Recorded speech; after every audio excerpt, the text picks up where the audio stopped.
বিশ্বনবী ওহুদের যুদ্ধের দিন, বিশ্বনবী ওহুদের যুদ্ধের দিন বর্মা পরেছিলেন, লোহার জামা পরেছিলেন। লোহার জামা যেগুলো হয় দেখবেন হাজারদুয়ারিতে আছে, ওই লোহার জামা পরেছিলেন। গোটা শরীরটা তার ভারী হয়ে গেছিল। মাথায় একটা হেলমেট নিয়েছিলেন লোহার, এর জন্য রসুলের ওজনটা অনেক বেশি হয়ে গেছিল। স্বাভাবিকতা থেকে বেশি হয়ে যাওয়ার কারণে রসুল চলাফেরা করছে, যুদ্ধ পরিচালনা করছে। কোন দিকে কাকে পাঠাবো, কোন দিক থেকে খবর নিব যে বেঈমানেরা কোথা রয়েছে, নানা রকম নবীজি চিন্তা করছেন।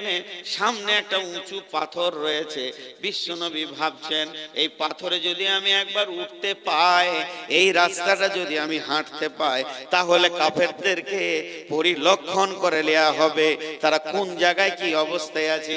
কিন্তু নবীজির শরীরটা এত ভারী হয়ে গেছে, স্বাভাবিক পাথরে উঠতে পারবে না। পাথরের কাছে যেছে আর আসছে। এই দৃশ্যটা কে দেখেছেন, কে দেখেছেন, কে দেখেছেন? হযরতে তালহা রাদিয়াল্লাহু তাআলা আনহু দেখেছেন। বিশ্বনবী তালহাকে ডাকেনি, বিশ্বনবী তালহার কাছে যুক্তি নেননি যে পাথরে কেমন করে উঠবো। তার ব্রেন বলছে নিশ্চয়ই নবীজি পাথরটার উপরে উঠলে আমাদের দিনের অনেক লাভ হবে। তবে পাথরটাতে উঠতে গেলে কি করতে হবে, নিচে আর একটা ছোট পাথর লাগবে। এই নিচে যে ছোট পাথরটা লাগবে ওইটাতে পা দিলে তারপরে পাথরে উঠা যাবে। তাহলে এখন পাথর খুঁজে বেড়াও ময়দানে, কোথা খালি পাথর একটা পড়ে আছে সেটাকে তুলে নিয়ে এসো, তারপরে ওখানে দাও। কিন্তু বন্ধুরে, তালহা না তা করে তালহা কি করলেন, দৌড়ে গিয়ে ওই বড় পাথরটার নিচে শুয়ে গেলেন। আর শুয়ে গিয়ে বললেন, ইয়া রাসূলুল্লাহ, আপনি আমার বুকে পা দিয়ে উঠে যান, আমি আপনার জন্য সিঁড়ি হয়ে গেলাম। যেই বিশ্বনবী শুয়ে গেলেন আর হযরত তালহা শুয়ে গেলেন, আর বিশ্বনবী তালহার বুকে পা রেখে পাথরটাতে উঠলেন। আর তখনই নবীজির মুখ থেকে বের হলো, তালহা রে, জান্নাতকে ওয়াজিব করে নিলে। চিন্তা করেন, তালহা বুঝে ফেলেছিল যে এখন আমাকে শুতে হবে। তারপরে কি হলো, হযরতে তালহা মহড়ায় ঘুরে বেড়াচ্ছে, বিশ্ব নবীকে খেয়াল করে রেখেছে কোন দিকে যেছে না যেছে। এমন সময় পেছন দিকে ঘুরে দেখে রোমান পাহাড়, সেই পাহাড়ে বেঈমানেরা চলে এসেছে।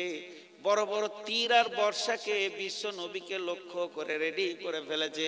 রসুলের দিকে খেয়াল করতে পারেনি। হযরতে তালহা রসুলকে এইভাবে ধরে নিয়ে পেছন দিকে একটা গর্তের মধ্যে ভরে দিলেন। আর গর্তের মধ্যে ভরে দিয়ে সামনে দাঁড়িয়ে গেলেন আর বললেন, ইয়া রাসূলুল্লাহ, আমি তালহা যতক্ষণ আছি আপনি গর্ত থেকে বের হবেন না। এবার একটার পর একটা বুকে তীর নিতে শুরু করলো। একটা, দুটো, তিনটে, চারটা করতে করতে 180 খানা তীর হযরতে তালহা নিজের বুকে নিলেন। বন্ধুরা আমার, তালহা ঢলে পড়ে গেল, রক্তের বৃষ্টি বয়েছে।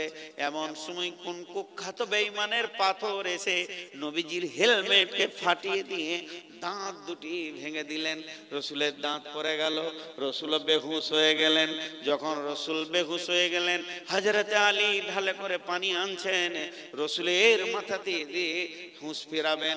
শুধু তাই নয়, এদিকে হযরতে ফাতিমা খেজুর গাছের পাতাকে গুঁড়া করছেন, গুঁড়া করে ক্ষত জায়গায় লাগানোর জন্য রেডি হয়ে গেছেন। চারিদিকে কাজ চলছে। মুনাফিকরা হই করে দিল, নবী নাই, নবী মুহাম্মদ মারা গেছে, পৃথিবী থেকে চলে গেছে, নবী আর নাই। এই বলে তারা ময়দান ছেড়ে দিল। হযরত আলী বাঘের কণ্ঠে এত জোর চিৎকার করলো, রে মদিনাবাসী, তোমরা কোন করে শুনে নাও, নবী মুহাম্মদ সাল্লাল্লাহু আলাইহি সাল্লাম এখনো জীবিত আছি। ভাইরা আমার, তারা জানতো যে এখন কি লাগবে। খন্দকের দিন বিশ্বনবী তাবুতে রয়েছেন। হযরতে সাদ বিন মাজ রাদিয়াল্লাহু তাআলা আনহু এতগুলি তলোয়ারকে একসঙ্গে বেঁধে নিয়েছে, রসুলের সিকিউরিটি হয়ে গেলেন। এবং যখন তলোয়ারটা নামালেন, গভীর অন্ধকার, সনসন সনসন বাতাস বইছে, হাড় কাঁপানো, এদিকে বৃষ্টি হয়েছে, বিজলিও বইছে। ওই অবস্থায় তার যখন তলোয়ারটা হযরতে সাদ বিন মুআজ রাখলেন, ঝানাক করে শব্দ উঠলো। বিশ্বনবী তাবুর বাইরে থেকে, সাইড থেকে বলছে, কে গো, সাদ নাকি? বলে, হ্যাঁ আমি সাদ, হাজির হয়ে গেছি। নবীজি বললেন, সাদ রে? বলেছি হ্যাঁ। তখন সাদ বলছেন, ইয়া রাসূলুল্লাহ, আমার মতো লাখো সাদের থেকে একটা নবী মুহাম্মদের প্রাণের দাম অনেক বেশি। নবীজি গো, তার জন্য চলে এসেছি, কোন বেঈমানকে আপনার তাবুর কাছে আসতে দিব না। নবীজি বলেন, রে সাদায়, আমার তাবুতে এসে তুই সিকিউরিটির কাজ কর। তাদের বিবেকের চেতনা ছিল, এখন আমার কাজের দরকার কি? কারো যদি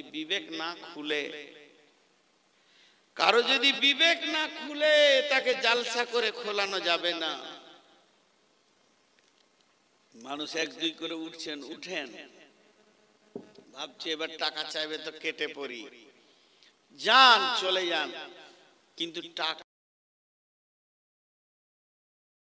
করতে একদিন লাগবে না। আখপিরা শাল দেখেছেন? আখের রস বার করা মেশিনটা দেখেছেন? এরা দেখেনি গো, নদী আল্লাহ। খেজুর গাছের রস বার করা মালটা দেখেছে? আজীব ব্যাপার। আখের রস বার করা মালটা দেখেননি? হ্যাঁ, ওর কয়টা চাকা? তিনটা একই সাইজের। কেন ছোট বড় আছে? মালও ছোট বড় আছে। যে ঢুকবে তার রসও বার করে নেবে, যে ঢুকবে তার রসও বার করে নেবে। রস ওই দিকে যেতে দেবে না, সেই সিস্টেমে ওকে বানানো আছে। জি ভাই, এক ফুটা রস ওই দিকে যেতে দিবে না। তো আল্লাহ পৃথিবীতে তিনখানা মেশিন রেখেছে, হসপিটাল, কোর্ট আর থানা। যত টাকাই করেন নিগড়ে বের করে নিবে, যে তারপরে শুধু খালি হাতে কবরে পাঠাবে। এটা জেনে রাখেন, এক টাকা কেউ নিয়ে যেতে পারেনি আর নিয়ে যেতে পারবে না। হযরত ওসমান গনি রাদিয়াল্লাহু তাআলা আনহু মদিনার হাটে রয়েছেন, গম বিক্রি করতে গেছেন। ইসলাম জগতের তিনি তৃতীয় খলিফা, দেশের প্রধানমন্ত্রী, রসুলের জামাতা, দুনুরাইন, তাকে দুই নূরের অধিকারী বলা হয়। বিশ্বনবীর প্রথমা মেয়ে জাইনাব, দ্বিতীয় মেয়ে হলেন রোকেয়ার সাথে বিয়ে হয়েছিল ওসমানের। রোকেয়া মরে যাওয়ার পর হযরতে উম্মে কুলসুমের সঙ্গে বিয়ে হয়। দুইটি মেয়ে, একটি শ্বশুর। বিশ্বনবী ওসমানকে কত ভালোবাসতেন, দুটি মেয়েকে তাকে দান করেছেন। এই রকম ব্যক্তিটা মদিনার হাটে নিজে গম বিক্রি, এটা কাপড়ের পটি, এটা মাছের পটি, এটা সবজির পটি। যে পটিতে গম হয় ওই পটিতে হযরত ওসমান কয়েক প্যাকেট মাল নিয়ে গিয়ে দাঁড়িয়ে আছেন। আর এমন সুন্দর, এমন সময় বড় বড় পাইকার ব্যাপারী আসছে, বলছে কত দাম নেবেন? আমিরুল মুমিনিন কত দাম নেবেন? একটু ঘুরে এসো। কত দাম নেবেন? একটু ঘুরে এসো। সবাইকে বলছে একটু ঘুরে এসো, একটু বেলা হোক, বেচতে এসেছি বেচবো। ঠিক এমন সময় মরুর প্রান্তে বহু দূর থেকে মরুভূমির বুক চিরে একটা দল আসছে। তারা এত গরিব, তাদের পাছায় মাত্র সামান্য একটু কাপড়, তাদের মেয়েদের একটু পাছাচার, একটু বুকে কাপড়, বেশি কাপড় নাই। তাদের চোখগুলো ঢুকে গেছে, হাড়গুলো পরপর পরপর গুনে দেওয়া যাবে। কখন খেয়েছে জানে না, খাবার ডেটটাও তারা ভুলে গেছে। শুধু তাই নয়, গায়ে কখন তেল মেখেছে সে খবরও তাদের নাই। মাথা যেন উস্কো খুস্কু হয়ে রয়েছে। তাদের মধ্যে নারী আছে, পুরুষ আছে, শিশু আছে, বৃদ্ধ আছে।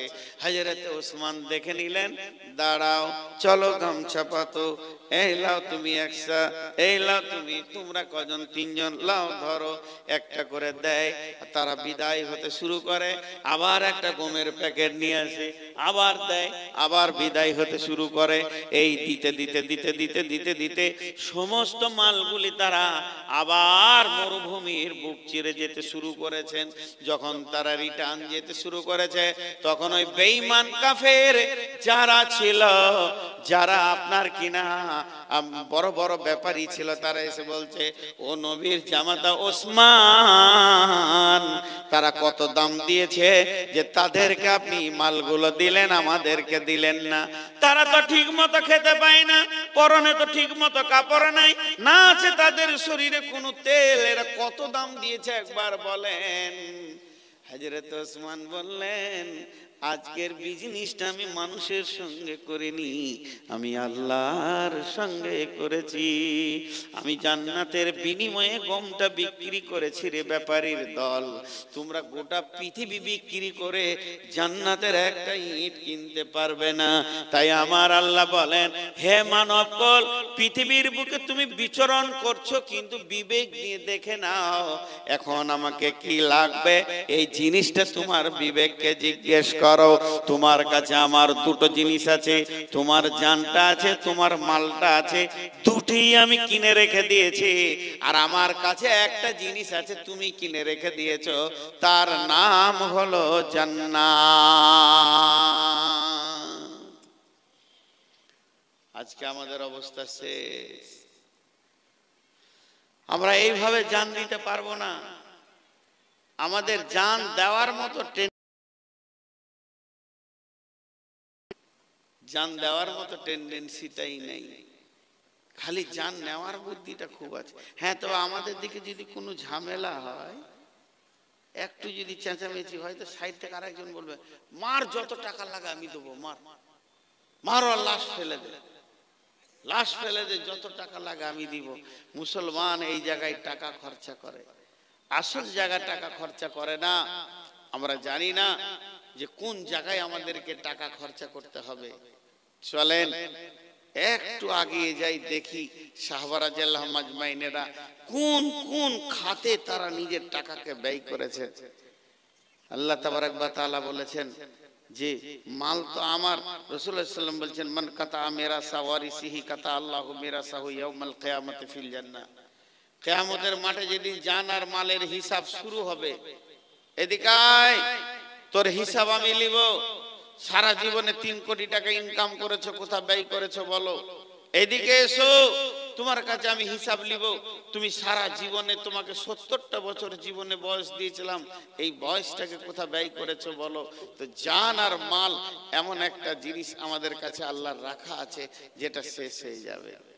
ভাইরা আমার, আমি আপনাদের কাছে ছোট্ট করে আর একটা খবর তুলে ধরছি। সেটা কি? আল্লাহ তাবারাক ওয়া তাআলা যখন খন্দকের যুদ্ধ অনুষ্ঠিত শুরু হয়ে গেল, বিশ্ব নবী খবর দিয়ে দিলেন সাহাবীদেরকে, রে আমার সাহাবীরা শোনো, এদিকে কাফের বেঈমানেরা মক্কা থেকে এসে মদিনার আশেপাশের লোককে খেজুর দিয়ে হায়ার করে চলে গেছে। বিশ্ব নবীর কাছে খবর পৌঁছালো, মক্কা, মদিনা থেকে মক্কা 400 কিলোমিটার দূরে, শিলিগুড়ি থেকে এসে কোনো লোক পলাশিতে যুদ্ধ করতে পারবে না। তাহলে আশেপাশের লোককে হায়ার করতে হবে, স্থান জায়গা ঠিক করতে হবে। কাফেরেরা তাই করেছিল। বিশ্বনবী সাহাবীদেরকে মসজিদে নববীতে নিয়ে বসে গেলেন। বসে যাওয়ার পর বলছেন, হে আমার সাহাবীরা, ওরে রসুলে, আমার উম্মতেরা, আল্লাহর গোলাম, শোনো, আমি শুনেছি মক্কার কাফের মুশরিকেরা আশেপাশে আমাদের গোত্রগুলোকে হায়ার করে নিয়েছে। তোমরা কি জানো? বলে জানি। তাহলে হে আমার তোমাদের ঘরে যত খেজুর আছে খেজুরগুলোকে তোমরা মসজিদে নববীতে জমা করে দাও। তাদের দেওয়ার আগে আমরা তাদেরকে বন্টন করে দিব। তাহলে আমাদের খেজুর তারা যখন পেয়ে যাবে, তারা গরিব মানুষ, আমাদের মালটা আগে যদি পেয়ে যায় তাহলে আমাদের দিকে তারা ঝুঁকে যাবে, আমাদের দিকে তারা হয়ে যাবে, আর তাদের হায়ার হবে না, তাদের পক্ষে যাবে না।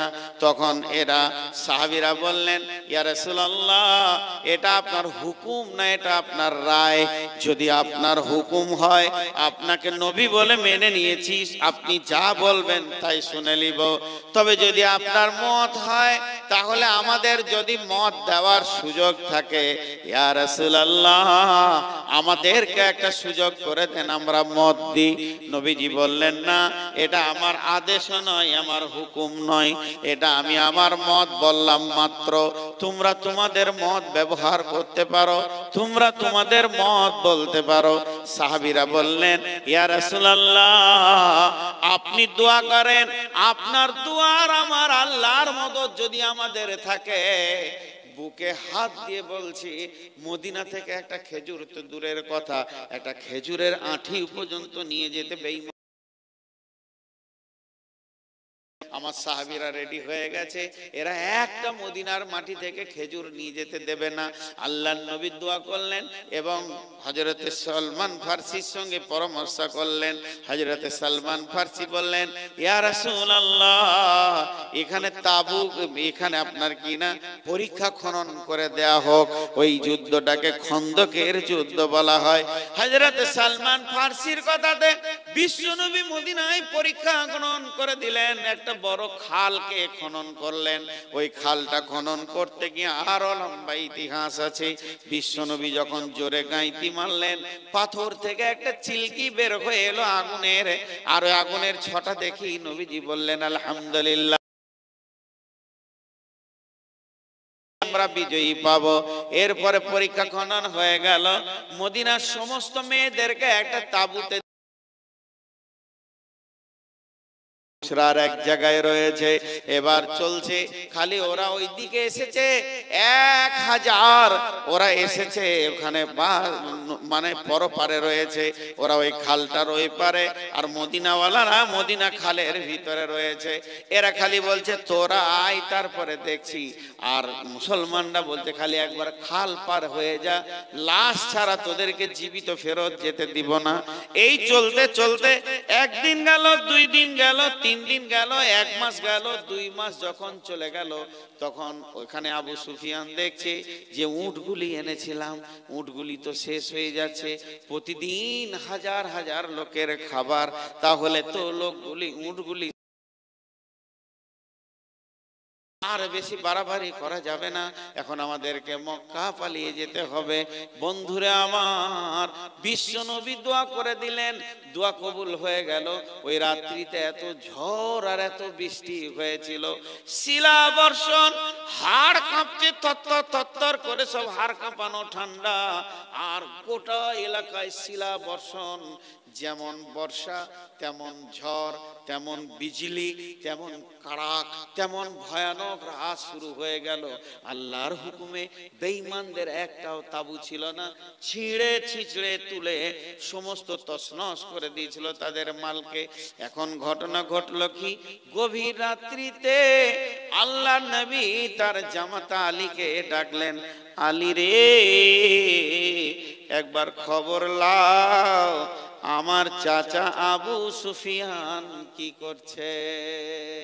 হযরত আলী গেলেন, ধীরে ধীরে ধীরে ধীরে আঁধারে গিয়ে দেখছেন খালের ওই পারে আবু সুফিয়ান এমনি করে বসে থুত্তুর থুত্তুর থুত্তুর থুত্তুর করে কাঁপছে, একটা তাঁবুর গায়ে বসে আছে। আর কয়েকজন তার পার্টির নেতা, যারা নেতা গোছের বড় বড় কাফের বেঈমান, আবু সুফিয়ানকে ঘেরে দাঁড়িয়ে রয়েছে। এবং আবু সুফিয়ান ওখান থেকে বলছে যে আমাদেরকে আর থাকা যাবে না, নানা রকম আলোচনা করছে। হযরত আলী বলছেন, আমি আমার তীরটাকে রেডি করলাম, তীরটাকে ফলা লাগিয়ে আবু সুফিয়ানের দিকে রেডি করলাম।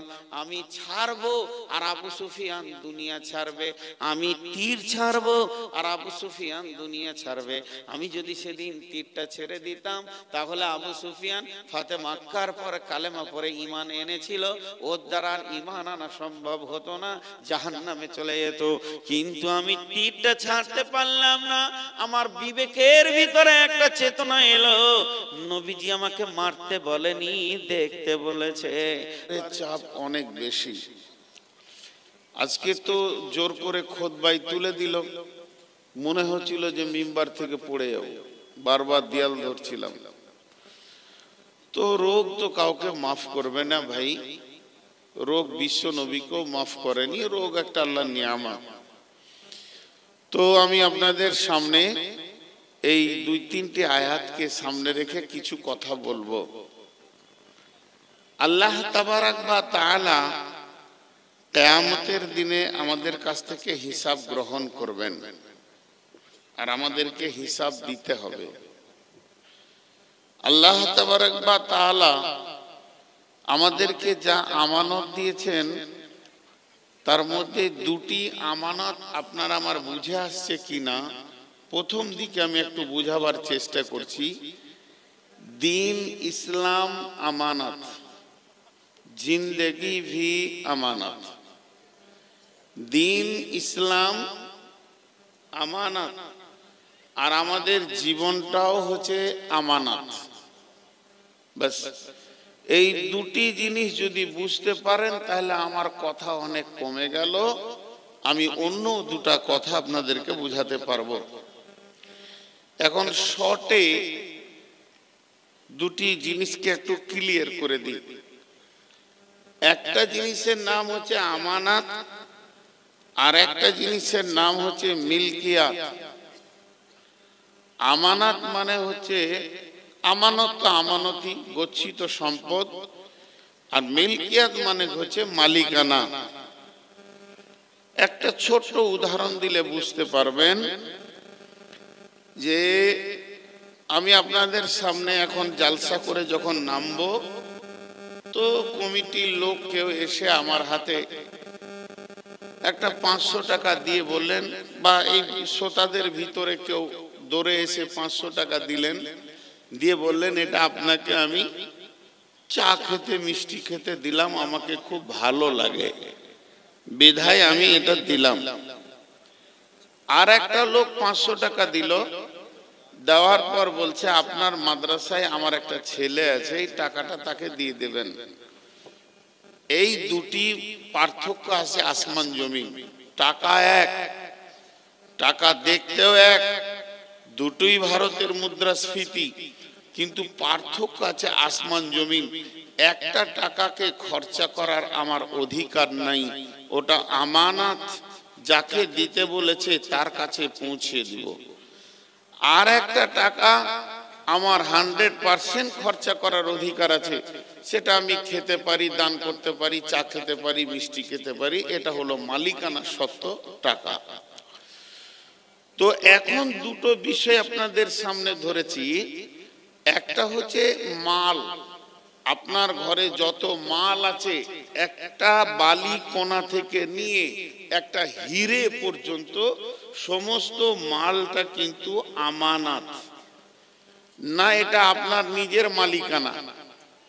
যদি আপনি মনে করেন যে এটা আপনার মালিকানা সত্ত্ব, তাহলে আপনি ভুলের মধ্যে আছেন। এটা হলো আমানত। এই কোরআনটা আমানত আছে না, কোরআনে আয়াত যে আমি এই আমানত, তো পাহাড় ভয় খেলো নিল না, সে আমানত গচ্ছিত মানুষ নিল। তো ওয়াহামালাহাল ইনসানা ইন্নাহু কানা জালুমান জাহুলা, এই জাহেল কম বুদ্ধি লোকেরা নিল। তো এটা হলো গোটাটাই আমানত। কেন এই আমানত বলি এত মাইক, এত জালসা? এটা রসুলের কাছে নাজিল হয়েছে, রসুল পৌঁছিয়ে দিয়েছেন সাহাবীদেরকে, সাহাবীরা পৌঁছাতে পৌঁছাতে পৌঁছাতে পৌঁছাতে এখন বিলকুমারী মাদ্রাসায় পৌঁছিয়েছে। এরা টাকা পয়সা জোগাড় করে ছেলে পিলে নিয়ে এসে তাদেরকে এটা লোড করে দিচ্ছে। এর পরবর্তীকালে এই ছেলেরা আবার তাদের ছেলেদেরকে দিবে, এইভাবে কিয়ামত পর্যন্ত চলতে থাকবে। এটা হলো আমানত, পৌঁছানোর কাজ চলছে। এটা আপনার আমার বুঝে এসেছে যে কোরআনটা পৌঁছানোর কাজ চলছে, কিন্তু আর একটা আমানত আছে, জীবনটা। আমার যে জীবন, আমার বয়স এখন 53, আল্লাহর ক মাস রেখেছে সেটা আল্লাহ জানেন, আমি জানি না। কথার কথা বোঝানোর জন্য বলছি, আল্লাহ আমার জন্য বরাদ্দ করেছে যে নূর মোহাম্মদ নামে একটা ব্যক্তিকে আমি পৃথিবীতে 65 বছর রাখবো, তারপর আবার ওকে আমি টেনে নিব।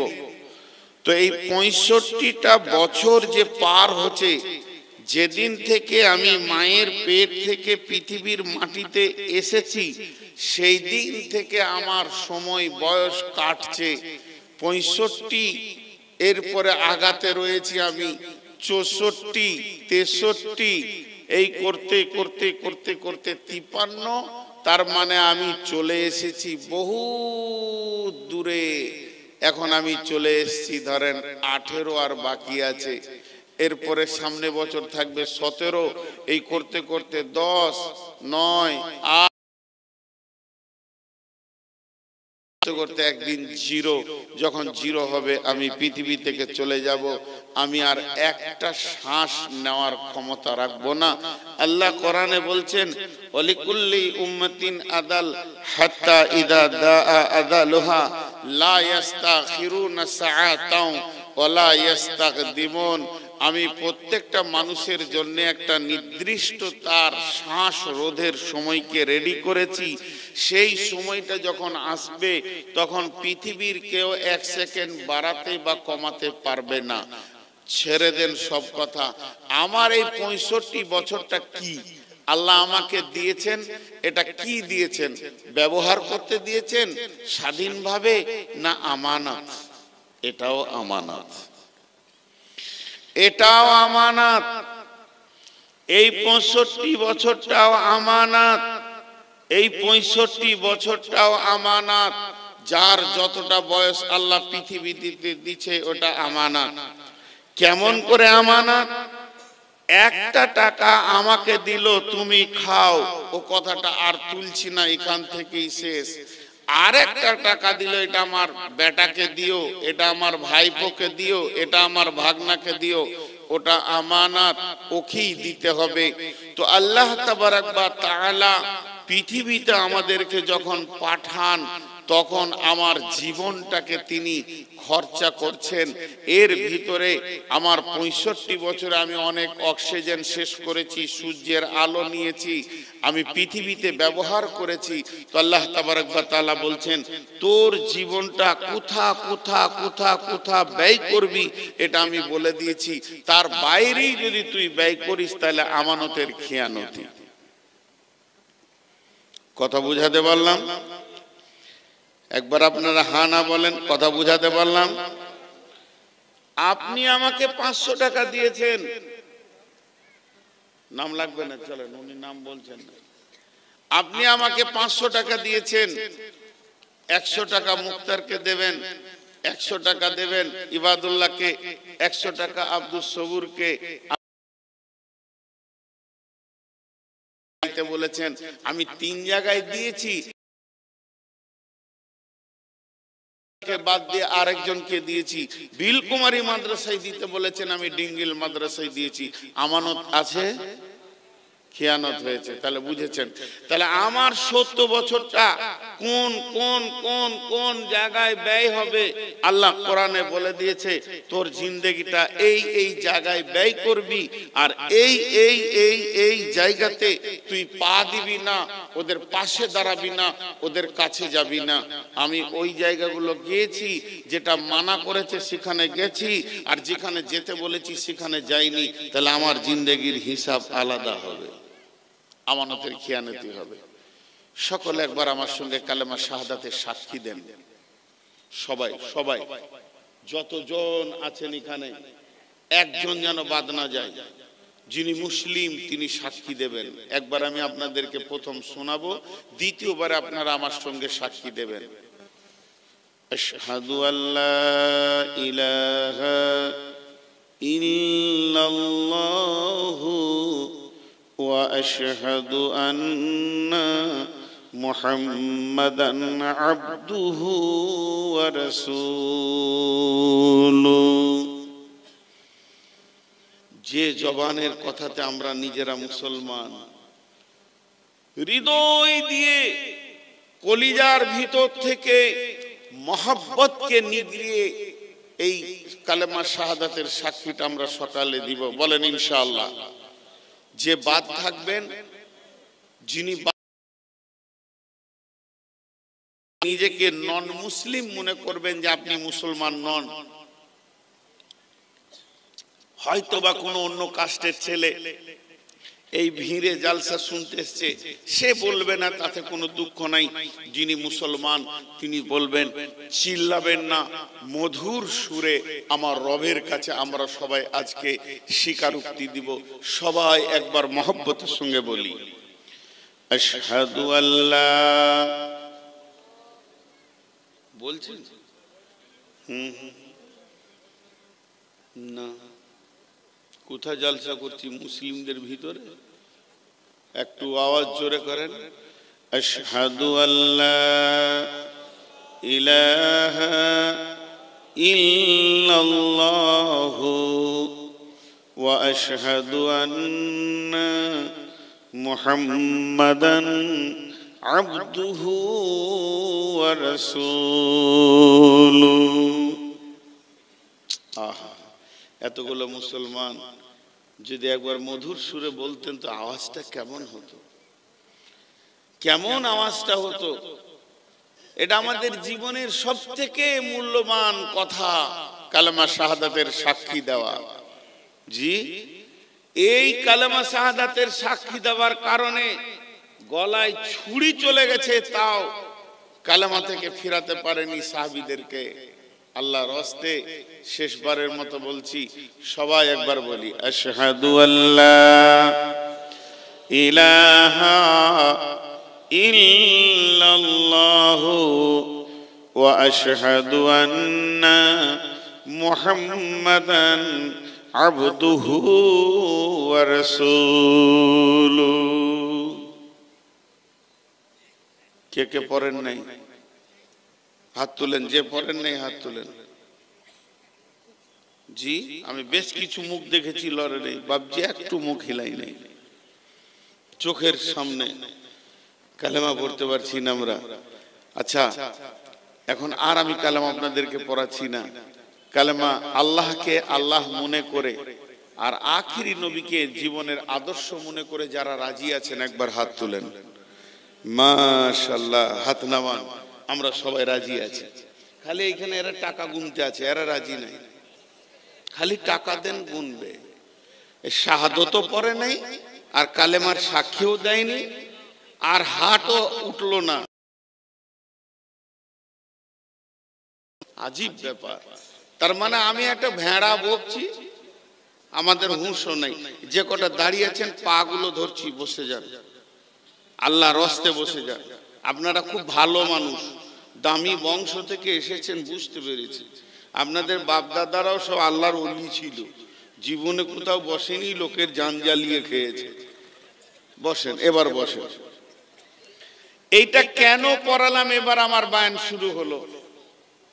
বন্ধুরা আমার, যখন কোন ব্যক্তি কালেমা শাহাদাতের সাক্ষী দেবে, ওই ব্যক্তিটা আর স্বাধীন থাকবে না, সঙ্গে সঙ্গে পরাধীন হয়ে যাবে।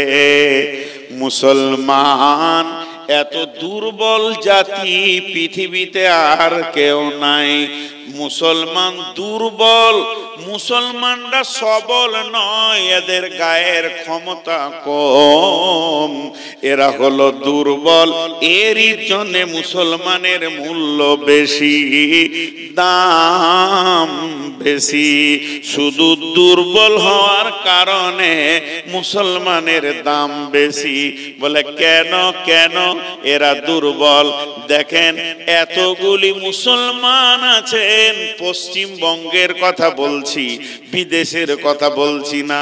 কত মুসলমান দোকান করেছে, আর তার দোকানে আপনি যাবেন, মাল কিনবেন, কাগজে মালটা দিয়ে মুড়িয়ে দেবে, আপনাকে ধরিয়ে দেবে, মাল নিয়ে নেবেন, চলে যাবেন। কাগজ ব্যবহার করে, পেপার ব্যবহার করে। চায়ের দোকানে যান, বিস্কুট একটা চাবেন, কাগজে চাপিয়ে দিয়ে আপনাকে ধরিয়ে দেবে। কিন্তু কোন মুসলমানকে দেখেছেন কি কোরআনের একটা পাতাকে, বইকে বই মনে করে ছিঁড়ে ছিঁড়ে আপনাকে রুটি দিচ্ছে, বিস্কুট দিচ্ছে, পাউরুটি দিচ্ছে, বা মুড়ি মশলা মাখিয়ে দিচ্ছে? মুসলমান যেদিন কালেমা পড়েছে, আল্লাহ এবং রসুলের কাছে এত দুর্বল হয়ে গেছে, এদের দ্বারা এই ক্ষমতাটা হবে না। হবে? কেউ পারবে? পারবে না। এরই ভিতরে একটা মাস্তান বসে আছে। বাহ বাহ, তোর নামটা, তোর বাপের নামটা দিয়ে যা বাপ, ফেসবুকে কালকে দেবো। পালাইছিস কেন রে বাপ? তুই যে একটা ভালো মানুষ, আহা, লজ্জাও নাই, শরমও নাই। তো মুসলমান দুর্বল কেন? মুসলিম, মুসলিম শব্দের অর্থকে প্রকাশ করতে গিয়ে আল্লাহ রসুল একটা উদাহরণ দিয়েছেন। এই উদাহরণটা কার? উদাহরণটা দিয়েছেন রাসূলুল্লাহ সাল্লাল্লাহু আলাইহি ওয়াসাল্লাম। আল্লাহর নবী বলছেন, একটা উটকে নিয়ে এসো, ওই উটের মুখে লাগাম দিয়ে দাও, উটের নাকে এখানে ফুটো করে একটা দড়িকে ভরে দাও, এটাকে বলে লাগাম, এটাকে বলে নাকিল। এই দড়িগুলোকে এক জায়গায় করে একটা মানুষের হাতে ধরিয়ে দাও। মানুষটা হলো কত ওজন? 60 কেজি 70 কেজি। উটটা হলো 7 কুইন্টলের উট। কিন্তু যখনই ওই দড়িটা মানুষটার হাতে ধরিয়ে দেবেন, উটের একটা বিবেক আছে, বিবেচনা আছে, উটের একটা মগজ আছে, আর ওই মানুষটার একটা মগজ আছে, বিবেচনা আছে, বুদ্ধি আছে। উট সঙ্গে সঙ্গে বুঝে নিল আমার আর মূল্য নাই, আমার মগজের কোনো মূল্য নাই। যার হাতে আমার লাগাম, ও যদি সামনে ডাকে সামনে যাব, পেছনে ডাকলে পেছনে আসব, ডানে টানলে ডানে যাব, বামে টানলে বামে যাব। যখন মুসলমানরা কালেমা পড়ে নেয়, তখন মুসলমানের মূল্য শেষ হয়ে যায়, এ আল্লাহর গোলাম হয়ে যায়, রসুলের উম্মত হয়ে যায়। মা আতাকুমুর রাসূলু ফাখুযুহু ওয়া মা নাহাকুম আনহু ফান্তাহু। আল্লাহ তাবারাক ওয়া তাআলা যা বলছেন, নবীজি যা বলছেন, সেটা তুমি ধরো। আর নবীজি আর আল্লাহ যেটা মানা করছেন, এর বাইরে তোমার পা রাখা যাবে না। মুসলমান কোনদিন স্বাধীন নয়। মুসলমান স্বাধীন? খালি দামটা দেখেন, তারপর আমি আয়াতের দিকে যাব। আর 2 মিনিট থাকবো এই ভূমিকাতে, উপস্থাপনার ভিতরে। মুসলমান কত পরাধীন। এবার মুসলমান দুর্বল কেন? কোরআনের সূরা কয়টা আছে? 114। বিসমিল্লাহ কয়টা আছে? 114টাই আছে। সূরা তওবাতে বিসমিল্লাহ নাই, তাহলে কয়টা হলো? 113। সূরা নামালে 2টো বিসমিল্লাহ আছে, তাহলে ঘুরিয়ে 114 হলো। এতগুলো আলিম চলে গেল, মাওলানা চলে গেল, মুফতি চলে গেল, মুহাদ্দিস চলে গেল, কেউ একটা বিসমিল্লাহ সূরা তওবাতে লিখে দিতে পারে? আজও পর্যন্ত কেউ পারবে না। আল্লাহ দেয়নি, কেউ পারেনি। আল্লাহ দেয়নি, কেউ পারেনি, আর পারবে না। কেন? এরা হলো দুর্বল। এতগুলি লোক বসে আছেন, কার ক্ষমতা আছে একটা জেরকে কেটে দি? পারবে? জোরে বলেন, পারবে? তাহলে মুসলমান দুর্বল না সবল? জোরে বলেন, দুর্বল। আর অন্য জাতিরা সবল। কেন বলেন তো? ওরা নিজেদের আল্লাহকে নিজের হাতে বানায়। তাহলে কত ক্ষমতা! নিজের আল্লাহকে নিজে বানায়। টাকা কম হলে 1.5 ফুট, টাকা বেশি হলে 22 ফুট। আবার এলান করে অমুক জায়গায় কালি হয়েছে 28 ফুটের দেখবি তাই, মানে টাকা বেড়ে গেছে। তাহলে নিজের আল্লাহকে যারা নিজে বানায় তাদের ক্ষমতা বেশি না কম? তারপরে সারা রাত মদ খেয়ে আল্লাহর কাছে নাচানাচি করে। কোন একটা মুসলমানের বাচ্চা মদ খেয়ে মসজিদের দরজায় ঢুকতে পারবে না। তাহলে দুর্বল, এর বুদ্ধি কম, হুঁশ কম। কিন্তু আর আবার আল্লাহর সামনে মদের বোতল নিয়ে নাচানাচি করে। মদটা যখন খাওয়া হয়, আল্লাহকে যখন পুজো করা হয়ে যায়, তুলে নিয়ে গিয়ে নদীতে ফেলে পাছায় লাত মারে। তাহলে তাদের বল বেশি, তাদের ক্ষমতা বেশি। তারা আমাদের থেকে অনেক গুণে ক্ষমতা রাখে। বন্ধুরে, দেবগ্রাম মোড়টা পার হয়ে যাবেন, বরগাছের নিচে আল্লাহর শপিং মল আছে। তারা পানিতে গলছে, পচে যেছে, নদীর ঘাটে কতগুলো পড়ে আছে। তারা নিজের আল্লাহকে ওই জায়গায় রেখে দিতে পারে যেখানে কোনো মূল্য নাই। তাহলে মুসলমান হলো দুর্বল। মুসলমান পেচ্ছাপ করবে, তাও নবীজিকে জিজ্ঞেস করতে হবে আমি কেমন ভাবে পেচ্ছাপ করব, কোন হাতে তাহারাত করব। মুসলমানের মুখে যদি থুতু আসে, ডান দিকে ফেলবো না বাম দিকে ফেলবো? নামাজের ভিতরে থুতু এলে কি করব? এরা নিজেরা স্বাধীন নয়, এরা পরাধীন। আল্লাহ যেটা বলবেন, নবীজি যেটা বলবেন, তার বাইরে এদের চলার ক্ষমতা নাই। এই বস বস। আমার বুড়োর ছবি নিতে এসেছিস। যখন ইয়ং ছিলাম, ছবি দেওয়ার লেগে দৌড়ে বেড়াচ্ছিলাম, তখন কোথায় ছিল? হ্যাঁ, এখন বুড়িয়ে গেছি তো ছবি